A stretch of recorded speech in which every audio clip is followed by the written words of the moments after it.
I first met Vince in 1963. We married in 65. It was the Yankee that married the Southerner. He was a wonderful man, an honest man, and had good qualities, and he really cared about people. I met Barbara in the mid-1990s. She had retired from National Healthcare. She was an administrator for us. Coming from the nursing home industry, I realized how important it was to have long-term care. She was looking at long-term care insurance because she realized the importance. She had had a health scare the year before, and she realized the importance of being insured. In '97, right after I bought the long-term care though, and I'd had the heart attack, I was also diagnosed with brain cancer. I thought he was going to have to take care of me.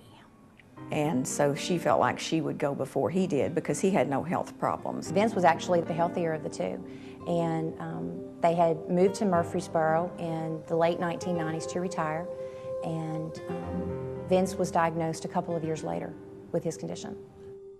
I probably first noted symptoms in 2001, maybe. His hand shook a little, and I noticed that he was turning words around. The meaning was okay, but it wasn't him.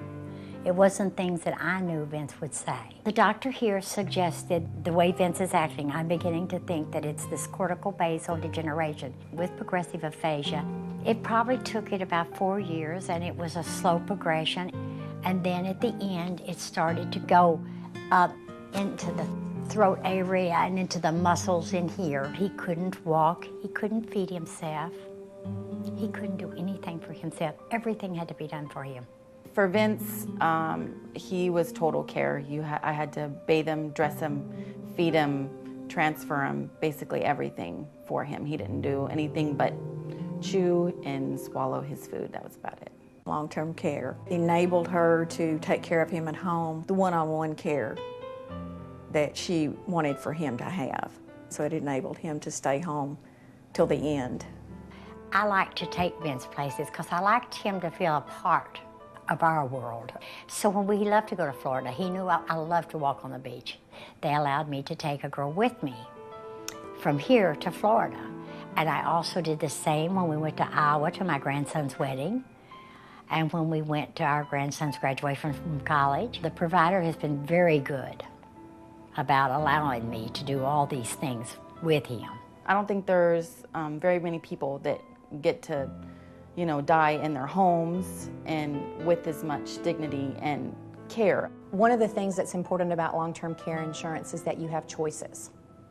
And choices about where your care is received. Not only if you want to be able to stay in your own home, but if you want to choose an assisted living facility, choosing one that's close to your own family, or choosing your health care center. You can't wait till something happens and then decide you're going to buy long-term care insurance. It's too late.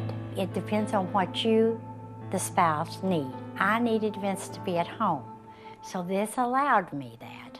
Don't procrastinate. You can't do that. You've got to buy it while you're still young and you don't have a major health problem, and you can get the long-term care. And I just can't imagine being without it.